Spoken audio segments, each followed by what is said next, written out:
Welcome, everyone. Thank you for joining us this afternoon, this evening, this morning, depending on where you are. I'm Virginia. I'm the Director of Strategy at CatchOn.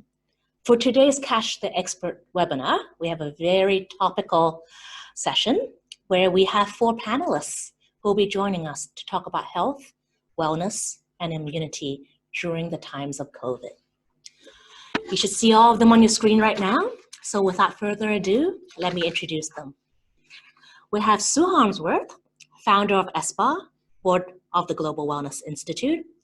She's an inspirational and visionary leader who has over 45 years of experience that has shaped the spa and wellness industry. With an MBE received from the Queen for services to the spa and beauty industry, Sue advises owners on creating destination wellness resorts around the world. She is also a board member of the Global Wellness Summit and Forbes. We also have Jamie Waring, Managing Director of Wellness from the OCTAVE Institute. The OCTAVE Institute has multiple business verticals, including Sangha Retreat, a cutting-edge, integrative, holistic mixed development health retreat. Jamie has over 25 years of experience within the hospitality and wellness industries, leading cross-cultural teams. We also have Dr. Marc Cohen, the founder of Extreme Wellness Australia. Dr. Marc Cohen is a pioneer of wellness and integrative medicine. He's a medical doctor with PhDs in Chinese medicine and biomedical engineering, with over 100 peer-reviewed scientific papers and multiple books on wellness topics published. Finally, last but not least, we have Dr. Johannes Wessolly, medical director and co-founder of the Miskawaan Health Group. With over 30 years of experience, Dr. Wessolly is a former anesthesiologist and an expert in combining neuropathic therapy with cutting-edge diagnostics to create prevention and treatment plans. He's a highly sought-after speaker, and he regularly conducts trainings for fellow doctors in Germany and abroad. So, welcome to our panelists dialing in from UK, Germany, and Australia. That's the beauty right now of technology. So, I think we all know that the pandemic has changed how we view wellness and health. And we see that there will be changing consumers' perceptions on what it means to be well in the future. If I may go around our virtual room and ask each of our panelists, if there's one thing that you identify as something that has changed for the future, what would it be? I'd like to start with Sue, ladies first.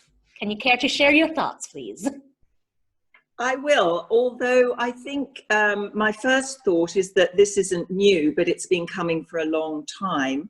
And as you know, I've been in the industry, as you said, for 45 years. So I'm obviously not young, and I've seen a lot of, not pandemics, but different type of epidemics, if you like. So I think that we've all relied too heavily on our national health systems. And I think that as we have an aging population in many parts of the world, not all, I know, and we have also a young generation who are suffering from a lot of lifestyle diseases, probably more than at any time before, the one big thing that I think we will take forward, there are many, but I think the one big thing is that the health systems have been designed to cure us once we're sick. And going forward, we have to take ownership of our own health, and prevention, and aging well and biological aging is going to be the way forward. Building our immunity, building our immune systems, and taking much more ownership of our own health. Great. Jamie, care to add on? Yeah, hello everyone. Well, the same theme really. I mean, I think us in the wellness industry have been banging on about this for many years, right? And it's we find ourselves in a time where we can't really be too polite about this anymore. You know, I mean, I think the reality is that we have this sick kind of approach to wellness, whereas we have to be sick before we seek out a better way. And again, we've been talking about this for many years, but this has brought everything to a sharp focus in regards to taking absolute responsibility for our own health, like Sue just said. We have to. I mean, we've been talking about for many years, but the truth is that we're reliant on third parties to take care of our health, or we delegate our health. We're left with this current situation. I think things will not be the same again. Hopefully a lot of positives as well as negatives. At the moment, people are feeling the pinch, of course, but the truth is that this change is being forced upon us. But from it, we would hope that people realize actually to rely too much on the health industry or healthcare or hospitals is not the way to go, right? You have to redefine what it means to be well for yourself on a very personal level and action that. Don't wait to be sick. It's a lifestyle phenomenon and we have to act on that. Thank you, Jamie. Dr. Wessolly, I know you talk a lot about prevention is better than cure. Can you share some thoughts with us? Yes, of course. As Jamie already said, our healthcare systems are there to cure diseases, and that is the wrong approach. We have to convince our governments to invest more into prevention, because right now it's also a matter of money, if you can afford that in a proper way or not, because the governments don't invest anything in that. They just talk, and it's not done with producing more respirators or more ICU units. Healthy people don't need that, and so that is why I think it's really, there's a lot of knowledge how to prevent to be this that this virus, this probably harmless virus, can kill so many people. It's it shows us the quality of the health system. And Dr. Cohen, that's something that I know you've been doing a lot of scientific research into as well. Yeah, I mean, we've been talking about this I've been a doctor for 30 years, talking about this issue, and telling people they have to change their lifestyle because for their own health, but also the health of the planet. And I've always sort of said it's going to take an existential threat to people's own life before they actually change their lifestyle. And now we have it. COVID-19 is an existential threat to all of our lives. And now we're going to see massive lifestyle change. And, that becomes part of our responsibility for our own self. So we need to, these bad decisions we've made in lifestyle, drinking and smoking, 70% of, 60, 70% of the population have chronic disease. Well, those bad lifestyle choices are going to come back to bite us. But now what we're realizing, I think, is that wellness is about we, not I. So I can't be well unless everybody is well. I mean, what happened? Someone in Wuhan sneezed and everyone else gets a flu, So I think we have to take responsibility for making sure everyone in the world has a quality lifestyle.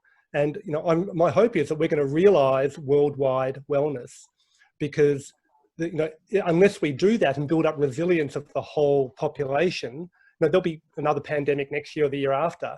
And if the world is well, it's not an issue. It's when we have this massive chronic disease and the reliance on the health system that it becomes an issue. And it's really an issue for the health system that's going to crumble and fail. And it almost needs to.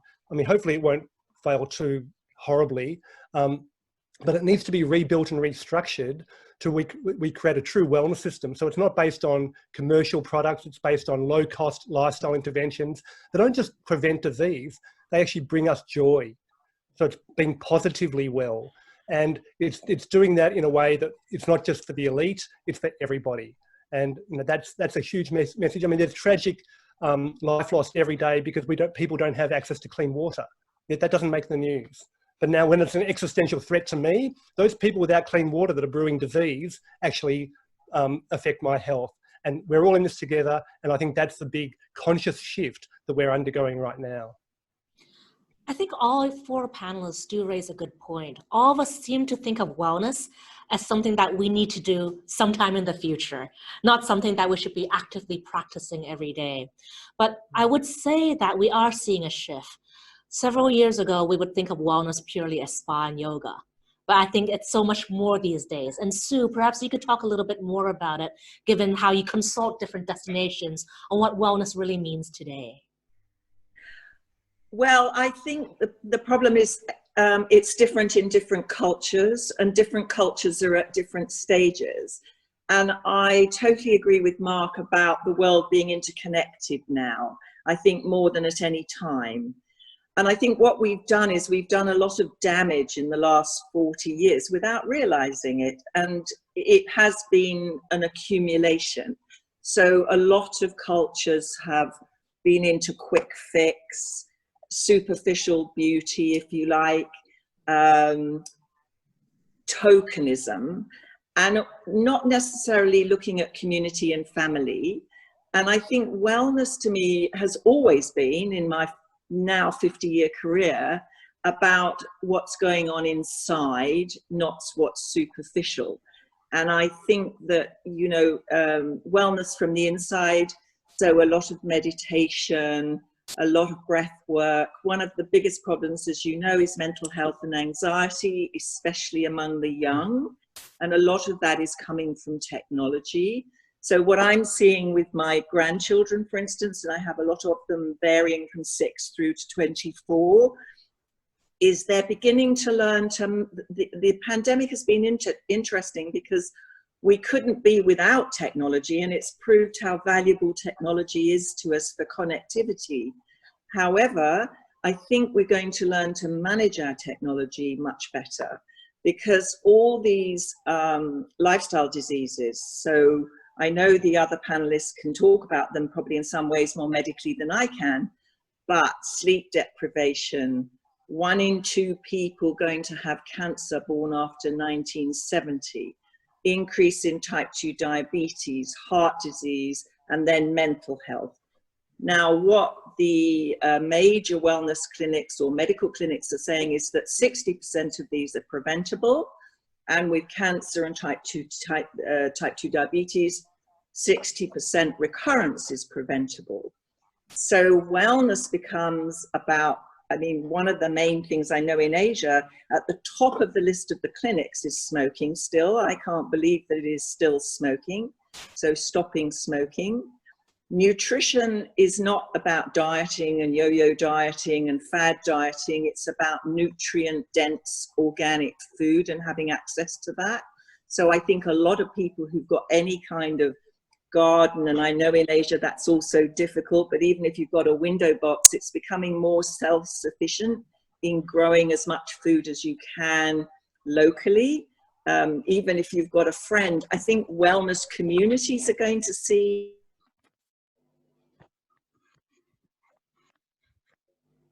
Oops.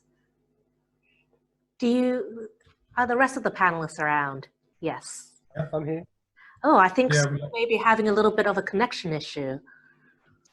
Perhaps why don't we have Jamie, since you're at Sangha, you're the managing director of wellness at Sangha as well. Can you speak a little bit towards that as well, from the topic of wellness? Yeah, look, I mean, unfortunately, the reality of the human psychology and condition is that, you know, we don't normally change until we are forced to, or we suffer enough, you know, on a personal level, and I think now a global level. And, you know, so from a very perspective of wellness, I mean, I think we have to go back to the very basics. Sue was touching upon them. You know, unfortunately, there's so much misinformation out there, sponsored by governments and industries in regards to what's a healthy diet, you know, how to live, you know, and big pharma, you know, the drugs they produce, but it's not really impacting the quality of lives, right? So I think in this kind of, you know, so-called disaster, which it kind of is, it's the opportunity is to wake up, right? The opportunity is to wake up and understand, to really look at what is the truth. And the truth is, you know, going back to basics quite often. And this is, as Sue was referring to, you know, the air we breathe, you know, the water we drink, the quality of food. It's very, very simple. You know, over the years, wellness has kind of developed through, I think it's fair to say, the luxury side of hospitality. So it's been not particularly accessible for, you know, to be democratized or for the average person. But the truth is, to be well is quite a simple approach, right? It is about the food and the water. So there's a big educational piece. Unfortunately, it's quite depressing to see the average understanding of a person. They don't really understand these things, and actually the misinformation out there are kind of misled and actually think quite often doing the right thing, but actually the amount of carbohydrates and sugars they're eating is just incredible, and it goes towards chronic disease, as Sue was referring to. Welcome back, Sue. Jamie was just sharing some of the common thoughts he had with you. I'm sorry about that. It dropped completely. I don't know what happened. That's probably local area or something. Not a problem. I'd like to ask Dr. Wessolly, I know you're a big proponent about natural supplements and how there's a natural way to go rather than taking medicine. Can you speak a little bit about that and the effects it may have on our immune system? Yes, I'm checking a lot of patients for micronutrients, for the ability of the immune system to react on bacteria and or cancer or also viruses. And we have even the possibility to check the immune cells or their reaction on different foods or food supplements like selenium, like curcumin, like Wessolly. And that is what I'm doing. I check the status of the immune cells, and then I feed them with the tested substances. They react with a better activity. And so I'm convinced that nowadays it's very hard to get enough micronutrients from the food we get. Well, people who are lucky enough to have a big garden and can grow their own stuff, that is would be ideal. But for how many people is that the reality? Many people live in big cities, in small places, so I think good food supplementation is also necessary, but it's not provided by the healthcare. You only get chemical drugs, and so I think that should come first in the healthcare system. First the supplements, then the drugs, if that doesn't help. And Dr. Cohen, I believe you're also investigating something similar as well. When we had our briefing call, you were talking about even examining the effects of saunas and heat in terms of addressing immunity. Can you talk a little bit and share with our listeners as well? Sure. Well, I mean, all mammals use fever as a way to combat viral infection. And humans can tolerate temperatures that viruses can't. And that naturally happens in mammals, but humans have always used heat in the form of hot springs, saunas, steam rooms, hot baths, poultices, to treat viral infections, especially respiratory viral infections. And we have a very sophisticated cellular and physiological mechanism for dealing with heat. So when you overheat your body, you raise your temperature 1-2 degrees, you have heat shock proteins that come in, your immune system becomes more active. So you actually increase the number of immune cells, and those cells become more active, and they can clear viruses much quicker. So we can actually use external heat, and no one's really talking about this. So just by raising your body temperature, you can do that in a hot bath, you can do that in a sauna, in a steam room. Humidity is a much greater transfer of heat than dry sauna. It doesn't matter which one you use, but if you get to your heat tolerance, and your heat tolerance will be different from someone else, and it'll be different day to day. But if you can go to a comfortable, uncomfortable state, so you're comfortably uncomfortable with heat, then that temperature is likely to be a temperature that the virus will not survive, and not just COVID-19, but any other enveloped respiratory virus. So that's a really effective treatment. Also, it's really important to use warm, moist air, because mucociliary clearance, that's clearing your nasal passages, because that's the virus lodges in the coldest part of your body, which is the heat exchange, which is your nose and your sinuses. And normally what would happen is it would lodge in this mucus barrier. That mucus is kept floating towards your pharynx. The cilia beat about 10 to 15 times per second, and they move that mucus at 1 millimeter per minute and get rid of it. So there are antigen presenting cells in your mucosa that would normally tell your body, hey, there's a virus around, make antibodies, and then they get rid of the virus, and then you've had the virus, but you've never known you were sick.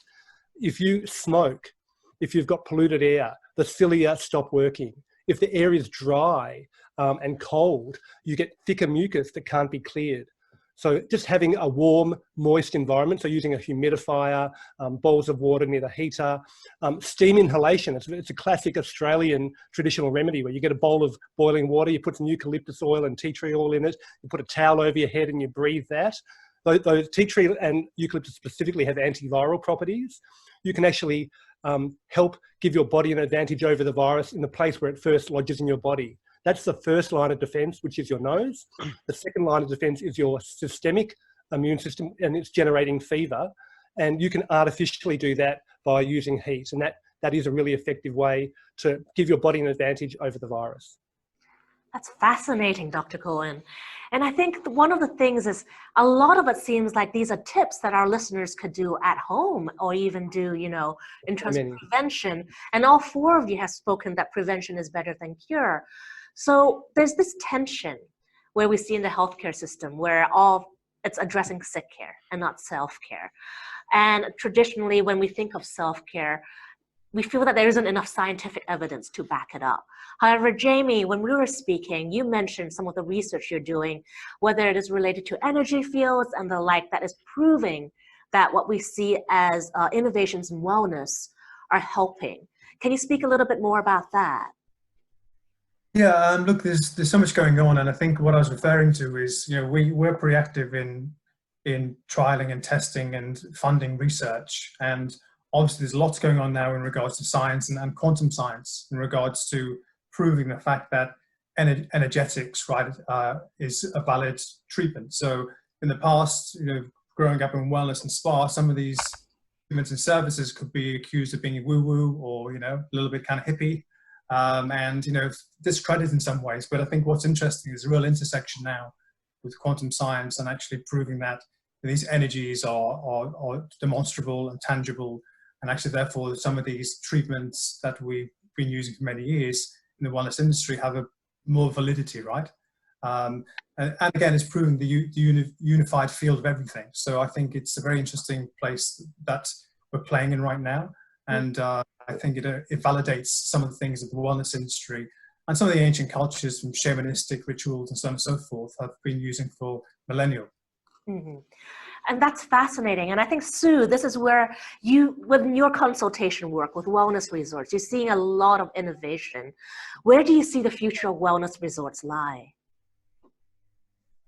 Well, I think that historically, the hospitality industry has kind of played with wellness and spa.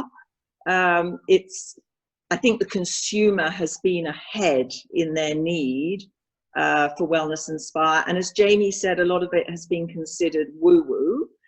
And just on that point, working a little bit with the Mayo Clinic in the US and the Cleveland Clinic and Imperial College here in London, the evidence now and the scientific evidence is coming through, as Jamie said, for so many of the practices that we've used in spas that we've instinctively known have been right or correct and that people have got benefit from. We now know that scientifically they have. So as far as where it's going, I think it's going much more integrative, which is great. And I've been preaching that for a long time, as have most of the rest of the panel, where the science and, if you like, the more holistic side are coming together. So in the wellness resorts that I'm working on, which are global, I'm working on 4 major ones. We're bringing together, if you like, the diagnostic piece, so the medical diagnostic piece, and very much to the doctor's point on functional medicine testing and prevention, so that the programs that are being done are personalized and very much for the individual rather than general. So they're based on bloods and diagnostics. Now you might then do a very holistic program. So meditation and breath work and all the things we were talking about earlier are equally important because of the mental health issue. So I think going forward, biophilic, nutrient-dense gardens, and 1 or 2, well, actually 3 of the ones I'm working on all have that. So they have organic food, nutrient-dense food. They're not about weight loss per se. They're about getting the person wholly healthy. And that means mind, body, and spirit, which we used to use years ago, but again is becoming really important by bringing together the science and, if you like, the different cultures and the different systems. I think the other thing we're going to see is, if you'd asked me a few years ago whether I saw a future with a lot of children in wellness, I'd have said, oh no, you don't want to mix the two. It's a very adult thing. Whereas now I think the future is very much bringing in family. There are times when you need to keep them separate. There are a lot of things that children physiologically can't do until they're a little bit older. But generally, I think educating children, bringing them into our wellness arena is very much part of the future. And the spiritual side, I think people are really recognizing, as well as meditation and breath work, the spiritual side of who we are. It's not necessarily a religion. And back to connectivity. So I think there are times in our lives when we need solitude and we need to be alone. And we need to, if you like, stay still. The world has become such a busy place, so that people's brains are affected now. We're seeing the brainwave changes in children because of technology, but also this angst, this anxiety, and this speed of life. So I think there are times when you need solitude and you need quiet, and you need nature and green, and those things are becoming more and more important because of the busyness of life and because of the pollution. I mean, what I do think from the pandemic we're seeing is this amazing drop in pollution globally.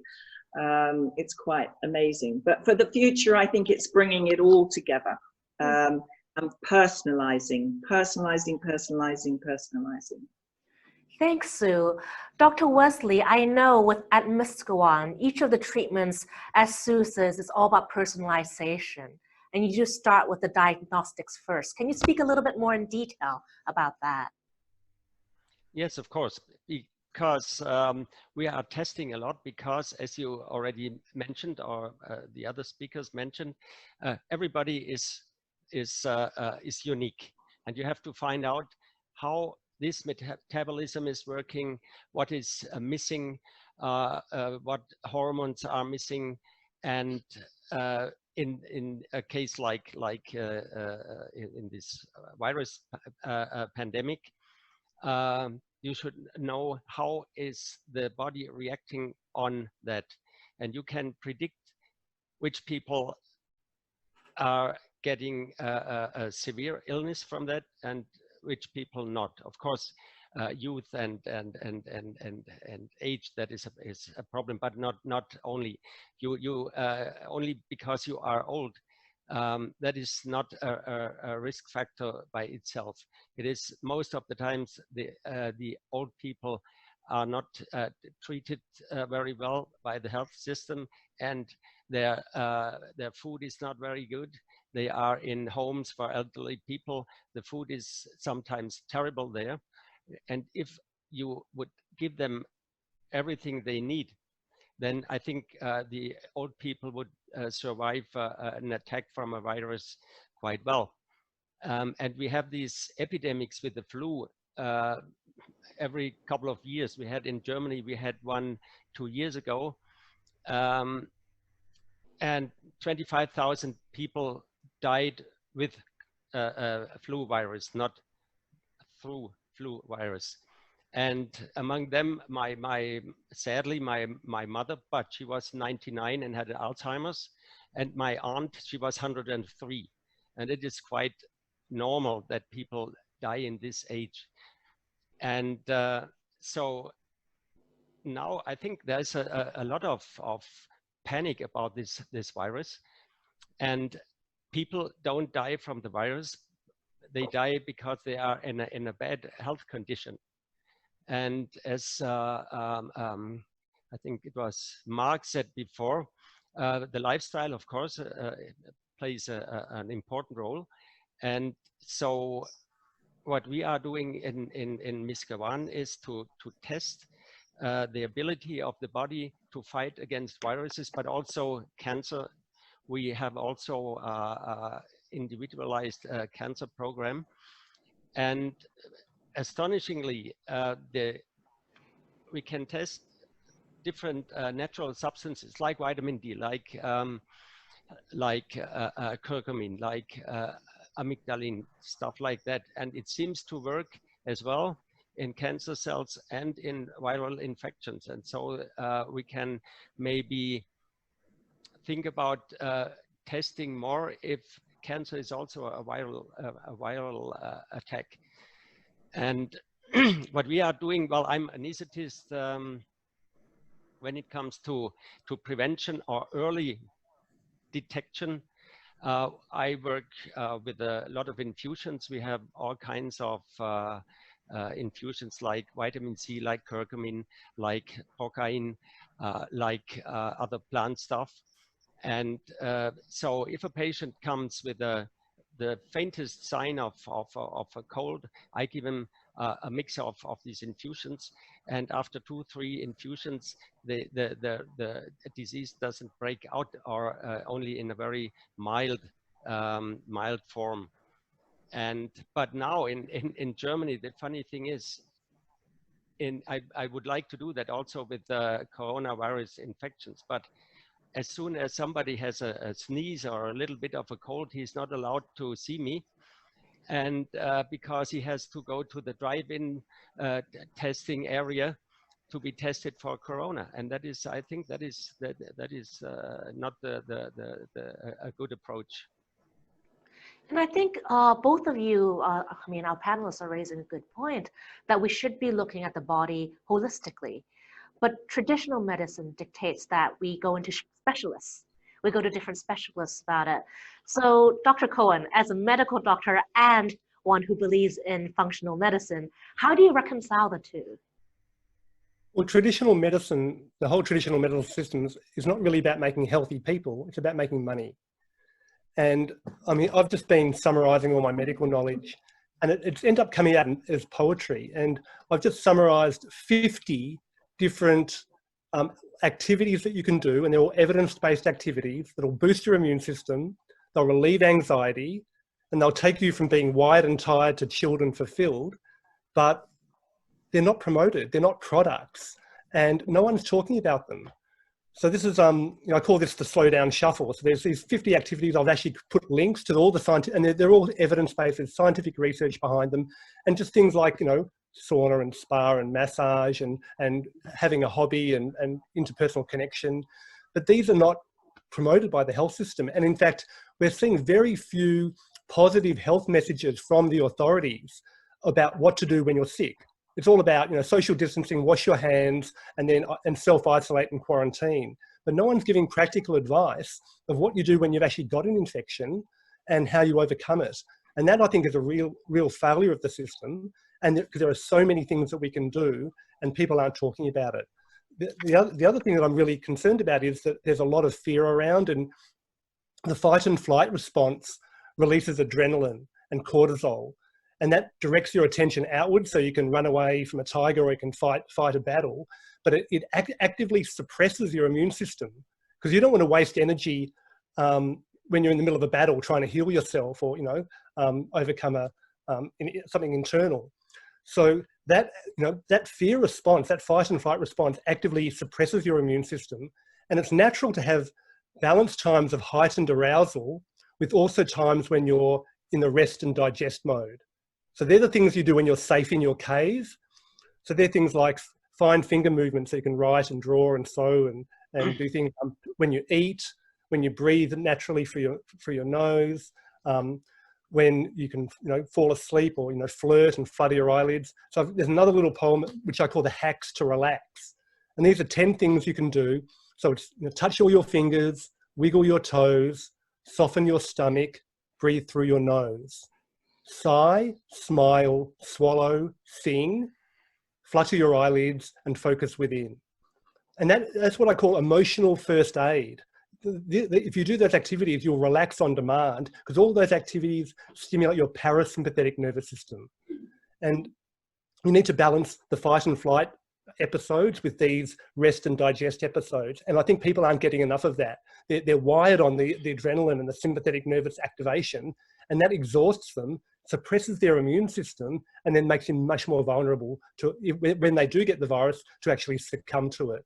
And I think that's a real concern right now, that a lot of people are living in fear, and that fear itself will suppress their immunity. That's a very valid point. And I think that also brings us to the next question. I mean, even before this pandemic hit, we're all living in highly stressed times. I think this is something that Sue mentioned with the technology we have on our hands. Everyone is under pressure these days. And so Jamie, can you talk a little bit more about, you know, how does your company handle stress? A lot of consumers are coming to you on tips on dealing with it. What thoughts would you have for our listeners? Look, I think stress is probably one of the main issues we have, right? You know, with the demand on us from every level is massive. You know, people are expected to work many hours and they take work home with them and, you know, ongoing. So stress is one of the things that we want to tackle first, and actually to give people an environment where they can just relax and, you know, try and switch off digitally as well, you know, digital detox, because we're so addicted to these devices, which, you know, initially they start off to support your life, but in the end, you support the device. You know, it controls you. And, you know, so these kind of small things we try and put around a sensible approach to digital, right? A sensible approach to your life. And again, going back to very basics, you know, the truth is we can talk in kind of deep scientific terms, but the average person wants to know very simple tips. What can I do to help myself? And it does start with, as Sue mentioned, eating nutrient-dense food, real food. You know, do people know what real food is? The level of education, and, you know, we have to really try and undo the damage that's done by these big industries who are not really there to take care of your health. You know, they're there to profit. And people, part of this process, part of the positive side to this current situation, I would hope, is this awakening by people is to question these things, to look at, you know, really, well, what's the incentive for big pharma, the big food industries? What are they promoting and why they're promoting, and start undoing some of the brainwashing, right? So people can actually understand what it means to be well. And we all want to talk about environment, but the first environment is me, my body, my first environment, you know? And I need to take care of that first before I can really contribute to everything, every part of my life. So first thing first, look at your own environment, your body and mind, of course. And the one thing we work very closely with, and it's a very serious endeavor for us, is to understand, you know, everything goes to the mind, through your belief system. So people need support really to look at, you know, your beliefs, you know, can we challenge your beliefs? Can we give you a greater truth? And so, you know, part of this is going through the mind through life coaching or counseling at different levels to support people through this change, because really we all know we've all tried to go on a diet or to try and change things through pure willpower. And we normally last about 6 weeks and we fall off the wagon, you know. But if we have better education to understand really what most of the food we're taking in is poison. You know, most foods contain so much sugar, which is just shocking for your immunity and your health generally. But people don't know this, and people, the whole low-fat scam for many years, where people were trying to, you know, health is linked to low-fat foods and low-fat everything. The truth is now, obviously, people are realizing that we need fats, we need good fats, and most foods that contain or claim to be low-fat are full of sugar. So things like this, people need some kind of very simple education to really integrate into their lives, but they need to challenge the status quo. You know, this, I do believe this situation is an opportunity for people to do that. Thank you. I'm seeing a lot of nods from Sue. Can you please share your thoughts as well? I know cognitive health is something you see a lot now at wellness resorts. Well, I'm not medical, but I've got 50 years experience in this industry, and I really agree with Jamie about what he's just said. And if we look again at the data and the microbiome, so the microbiome, if you like, has become very topical recently. However, it used to be called gut health. But now obviously we're seeing the scientific evidence to prove that if your microbiome, and you have your gut microbiome, you have the microbiome on your skin, and you have the microbiome in the brain as well. So there's a lot of data coming through to say that if your microbiome is out of balance, then the onset dementia, Alzheimer's early is very much a part of that. I am doing a lot of research on skin and the microbiome as well. So I have this worry that a lot of the procedures we've been doing over the last 20 years, which are about, if you like, stripping the skin, we used to call it the acid mantle. Now it's very much the microbiome and how it lives on the skin. A lot of the procedures and a lot of the products we're using or have been using over the last few decades do that. They strip the skin. So you're actually taking the natural flora, the natural bacteria, and we have good bacteria and we have bad bacteria, and we need the good bacteria. So one can argue as well about this over cleanliness and finding a balance, because we need, with our children, we need to build the immune system. So going forward, I think getting this nutrient dense, sugar free, I don't think this is a fad. I think this is scientifically proven, and I'm sure the doctors have a lot to say about this. But if we look at the lifestyle diseases, apparently the whole microbiome has a lot to do with it, as much as the external things we've just been talking about. And to your point about technology, we're also seeing a lot of data, as I said earlier, about the brain waves. So I think as much as we will need technology, and we do need it, we need to manage it. So the other thing is, I went to a wellness destination not so long ago, and I won't say which one, but everybody's program was on the app, and it nearly drove me insane, because I was supposed to be doing a digital detox, and every 5 minutes you were having to look at the app. So you had to carry your phone around with you. And one of the things, I suppose, also because of my generation, I've learned to manage my technology. So I have periods, and I know this is, this is very difficult if you're in a 24/7 work situation. And one of the things I've always found with my Asian clients is I can send an email or a text at my time, and it arrives 1 o'clock or 2 o'clock in the morning their time, and they reply.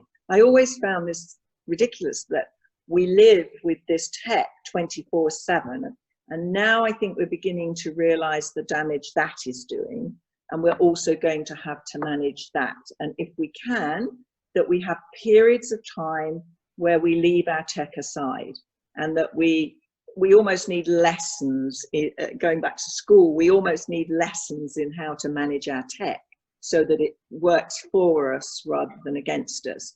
And with all the social media for the children, you know, back to this thing of integrity and being real and grounded. We're going to have to be grounded as a global nation of people. And it's very difficult to be grounded and be real and look at yourself if you're constantly being distracted by tech. And that is beginning to be, again, proven in science. So I think we'll go into another era, hopefully. And I've got little granddaughters as well. And already we're having to really, I mean, they're 6 and 8. So we're really having to push that tech away. They've been lucky enough that they've had it controlled. But as they get to be a little bit older, we see this constant distraction. So they can't focus, not them, but generally children. Children have got to learn to focus and to learn. And if they're constantly tech distracted, that's also going to be complicated going forward. Thank you, Sue. I know all of you are raising very valid points. I think one thing I'd like to address, you mentioned the microbiome in the gut and how it relates to brain health. And I know that's something that Dr. Wessolly, you've been looking into as well, that there's actually something to say for us having a gut instinct. Can you speak a little bit more about the relationship, about gut health and how it affects the brain? You're asking me? Yes. Okay. Of course. Already in 2003, I had a speech in Vienna in the Menopause Congress about microbiome and the importance of the gut system, but nobody would listen. The doctor said, oh, he's insane. now everybody is doing research in this field, and it's really, you have a lot of connections with bad bacteria and the brain with depression. Even Alzheimer's can be influenced by the wrong gut flora, and that is why it is a must to test the gut flora. We have now very modern ways to do that. With we can see the DNA of the bacteria, and so we can test a lot more than before. And we have a lot of different kinds of probiotics fitting to the situation, of the patient's situation. And we see in our tests a lot of inflammation in the gut also. We see a lot of food intolerances, which is also a wrong reaction of the immune system, and you have to fix all that. And if you fix the gut system, many other problems are solved alone by that.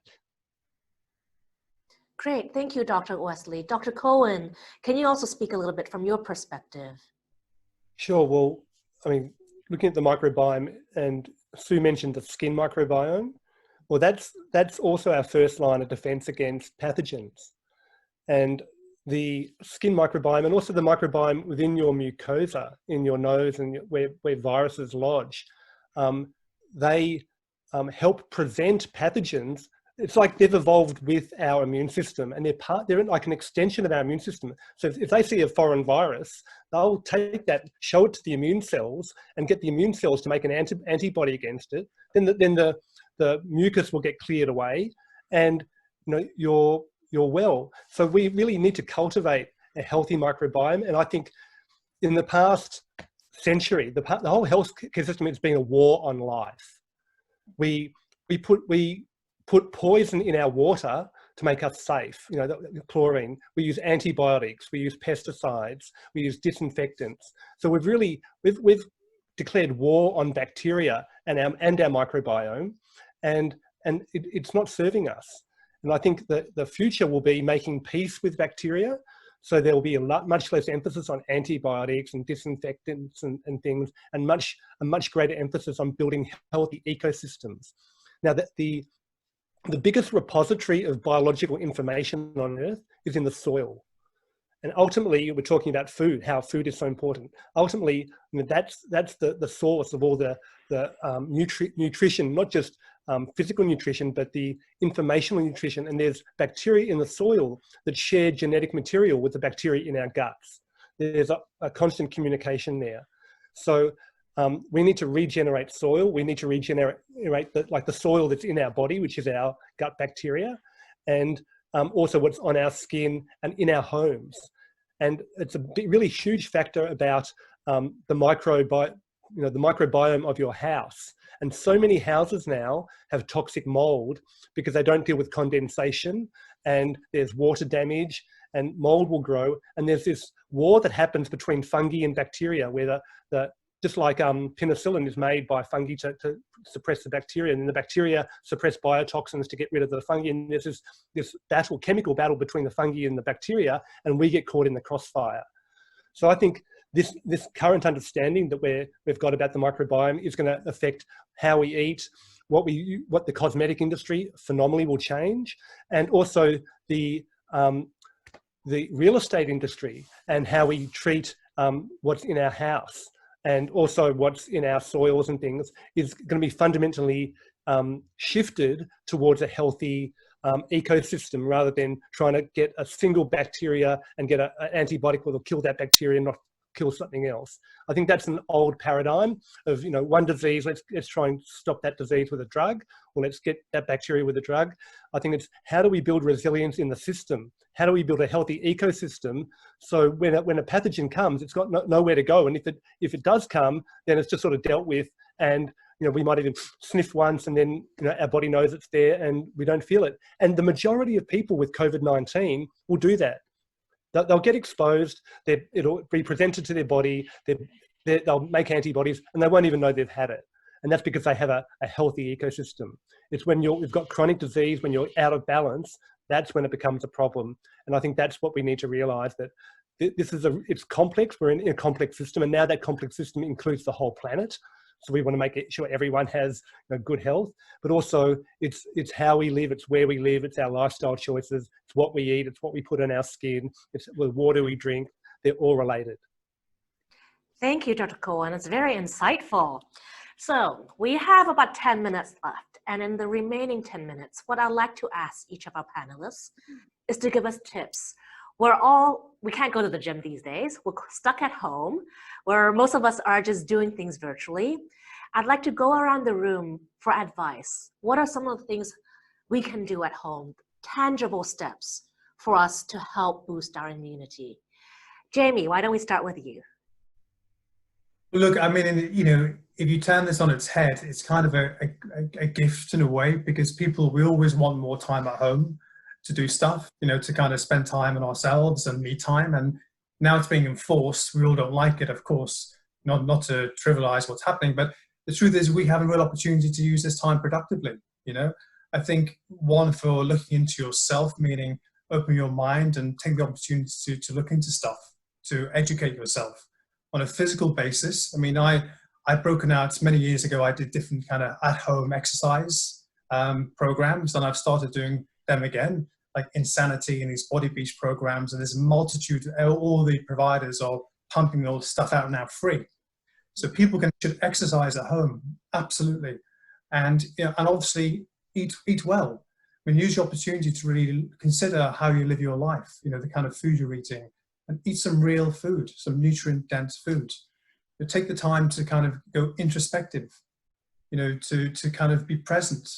You know, if we're present, you know, it kind of undoes a lot of fear and a lot of concerns. And I think it's a combination of all of these three things: of moving, eating well, drinking well, that's water, not wine, and moving in mindfulness, so being present as much as possible, and take the time to kind of, you know, to celebrate and connect with people, maybe virtually, that you haven't done for a few years. Because in the end, as Marc referred to before, the community, you know, one of my hopes as we come out of this is that people have a different perspective of local community, you know, and rebuild some of these neighborhoods where, in our rush to globalization, I think some of these connections have been lost, local connections.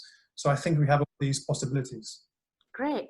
Dr. Wessolly, what are your thoughts? What are some of the things we can do, or any, you know, supplements that you think we should be mindful about consuming at this time? Yes, I can tell you my program. That is in supplements, that is 20,000 units of vitamin D. That is 5 grams of vitamin C a day. That is 3 grams of curcumin a day. That is 50 milligrams of zinc. That is 300 micrograms selenium, and omega-3 fatty acids and melatonin. So that is my program for supplementation. Then I downloaded a course in Thai language, because I'm very often in Bangkok, and so I at least to learn a bit of a basic Thai, and then we are not locked in completely. Well, I'm working every day 10 hours in my clinic. I can still do that, and I go walking. So that is what I can recommend. Great. Sue, thoughts from you? Gosh, everybody said it already. I think we're going to come out of this with a lot of new lessons. And I think it's, in some ways, in spite of the severity, it's a very positive time. For me, it's a joy to be home. I've lived the last 40 years on a plane. And one of my resolutions is definitely to cut that right back. I think we're going to have to do that anyway. So while we're at home, I think we need structure. It's very easy to stay in your pajamas, sort of get up and chill and all those things, especially those of us who've led very busy lives. However, I think generally, this isn't just my view, I think it's generally recognized that human beings do better with some structure. And I've got some friends here who've been in isolation already for 3-4 weeks, and they're finding exactly that. So it's better to get up at a regular time so that you get your sleep at night, because if you start napping through the day and chilling too much, you lose the circadian rhythms of the body. I think exercise, absolutely, you can exercise without equipment, and there's loads of people doing that. I think take the opportunity for those of us who maybe with this crazy world have forgotten how to cook properly. I think what is true, you know, going back to those nutrient-dense food, cooking it properly rather than ready-made, going out into restaurants all the time. I think to Jamie's point, we're all going to become more local, even if we do it by country, even if it's not just our own community and our own local. I've got a 5 o'clock house party tonight, virtually with my neighbours. And then it's my son's birthday today, so I'm doing a virtual thing with him and the family. So I think, yes, keeping in touch with our friends. And to Marc's point about old friends, I think, yeah, reconnect with old friends, do Zoom calls because you've got time. I mean, when do we ever have time? We all, you know, long for time. Time is one of our most valuable commodities. And I think to really take advantage of it. And I think we'll come out of this stronger. Resilience has to be really important. So building resilience mentally, physically for the whole family. If you live alone, don't be lonely. Living alone and being comfortable within your own skin is really harder to achieve than most people think. But make sure that you're having conversations every day and that you're making that effort. I think that's, you know, helpful.